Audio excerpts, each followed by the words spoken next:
میرے آقا کی ولادت کا مقصد ہی یہی ہے، یہاں آنے کا مقصد ہی یہی ہے، معرفت الہی، خدا کو پہچاننا، خدا کے راستے پر چلنا، جنت کے راستے پر چلنا۔ اور وہ راستہ کس کا ہے؟ وہ راستہ محمد کا ہے، وہ راستہ محمد کے پیروکاروں کا ہے، وہ راستہ صحابہ اکرام کا ہے، وہ راستہ صحابیات کا ہے۔ تو میرے آقا صلی اللہ علیہ وسلم نے اس دین کو پھر ہم تک پہنچانے کے لیے ڈھیروں تکالیف برداشت کی، بہت ساری مصیبتوں کو سہتے سہتے صحابہ نے بھی اس طرح سے جنگوں میں زندگی گزار کر کے یہ دین ہم تک پہنچایا ہے۔ اور سارے عالم کی رحمتوں کی بات کریں تو رحمت میں سے سب سے زیادہ حصہ پانے والی کوئی مخلوق ہے تو وہ عورت ہے۔ رحمت جو سب سے زیادہ ملی ہے میرے آقا کی، وہ ہم عورتوں کو ملی ہے،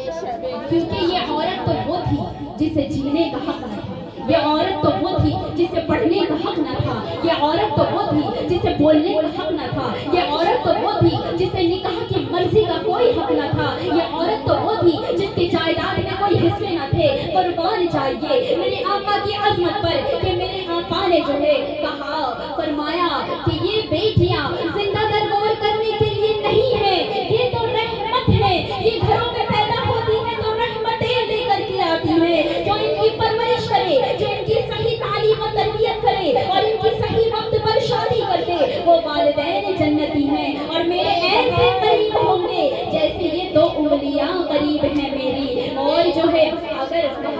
اس تعلیم کے معاملے کی بات کریں تو تعلیم فرمایا بلغ العلم فریضۃ علی کل مسلم و مسلمہ، مردوں کے لیے نہیں ہے ضروری، عورت کے لیے بھی علم دین سیکھنا اتنا ہی ضروری ہے۔ کہا جتنا علم مردوں کے لیے ضروری ہے اتنا ہی علم عورت کے لیے بھی ضروری ہے۔ کہا نکاح کی بات جب کی جائے تو نکاح میں عورت کی مرضی کو لازمی قرار دیا ہے کہ بغیر اس کی مرضی کے اس کا سگا باپ بھی اس کا نکاح نہیں کرا سکتا۔ اور جائیداد کے حق کی بات کریں، آج لوگ طنز کرتے ہیں کہ عورت کا حصہ نہیں ہے، عورت کو جائیداد میں مرد کا آدھا دیا گیا ہے، کہ وہ آدھا اس لیے ہے کہ اس کو دو جگہ سے اس کا حق بنتا ہے، کہ ماں باپ کے گھر سے بھی اس کا حصہ ہے اور شوہر کے گھر سے بھی اس کا حصہ ہے، تو اس طرح سے اس کے حصے برابر کیے گئے ہیں۔ یہ عظمتیں کس نے دی ہیں، یہ برکتیں کس کی لٹائی ہوئی ہیں، یہ نعمتیں کس نے دی ہے، یہ میرے آقا کی دی ہوئی ہے، یہ میرے آقا نے ہمیں عطا کی ہیں۔ تو کیوں نہ